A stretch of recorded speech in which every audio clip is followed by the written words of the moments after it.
ছবিতে ওর নাম শুনলে আমার খুব ভালো লাগতো, কারণ খুব আনপ্রেডিক্টেবল, অদ্ভুত একজন অভিনেতা। মানে কখন কি করে ফেলবে ও সিনে, আমাদের জোর দিয়ে বলতে হয়। তখন বলবে পাওলির খুব ডিমান্ড, পাওলি চায়। কেন চাইবো না? নিজের সুরক্ষা তো নিজেকেই দেখতে হবে। আমি না কিছু লিখিনি, কারণ কি বলবো বুঝতে পারছি না, ভাষা হারিয়ে গেছিলো কাইন্ড অফ, যে এরকম একটা ঘটনা ঘটতে পারে। তোর মতো একজন শিল্পী, এত বড় মাপের একজন শিল্পী, তাকে এইভাবে হারাতে হয় আমাদের। এটা আমাদের দুর্ভাগ্য, আমাদের অক্ষমতা যে আমরা এরকম শিল্পীদের রাখতে পারি না। কিন্তু আমাদের ইন্ট্রোস্পেক্ট করা দরকার যে কোথায় ভুলটা হলো, কোথায় গাফিলতিটা হলো। এটা তো অনেকের ক্ষেত্রেই হতে পারে। আমরা এই এনভায়রনমেন্টেই কাজ করি, এইভাবেই কাজ করি, আমাদের কোনো ইমপ্রুভমেন্ট হয়নি না। আমরা টেকনোলজি ইউজ করি না, আমরা অন্য কিছু মাথায় রাখি। কোন ওয়েদার কন্ডিশনে কোন লোকেশনে শ্যুট করা যাবে, এটা ন্যূনতম জ্ঞান থাকা উচিত একজন এক্সিকিউটিভ প্রডিউসার, একজন প্রোডাকশন ম্যানেজারের। এইটা বেসিক। তার উপর পুরো একটা শুটিং, এন্টায়ার শ্যুট ডিপেন্ড করে যে প্রোডাকশন ম্যানেজারের ওপর। সে যেভাবে চালিয়ে নিয়ে যাবে একটা টিমকে, সেভাবেই চলবে। তো আমাদের সেফটি মেজার্সগুলোকে আমরা রাখছি।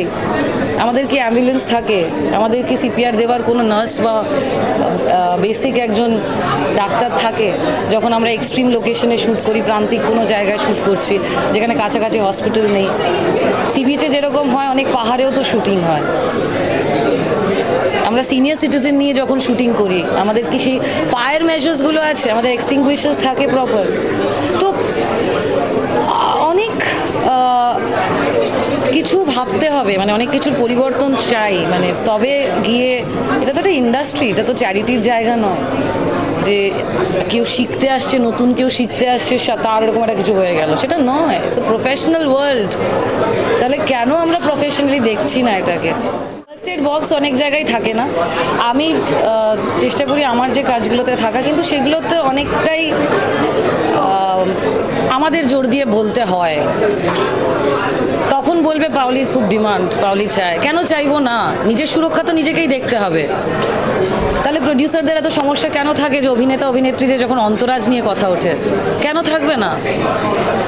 নিজেদেরটা যদি নিজেদের উপরেই বর্তায়, তাহলে অন্তরাজ আরও বাড়ানো উচিত। সেফটি সিকিউরিটি অ্যাড করা উচিত অ্যাক্টর অ্যাক্ট্রেসদের রেমিউনারেশনের সাথে, অ্যাড করা উচিত। এটা বহু কাজ করেছি একসাথে। আমরা বললাম কাগজের বউ থেকে শুরু করে বাপ্পাদার ছবি, বাপ্পাদিত্য বন্দ্যোপাধ্যায়ের ছবি, তারপর আজব প্রেম এবং একটা খুব সুন্দর ছবি করেছিলাম অরিন্দম দেব, কালী, আমার ফার্স্ট ডেবিউ ওটিটিতে, সেখানেও আমার বিপরীতে।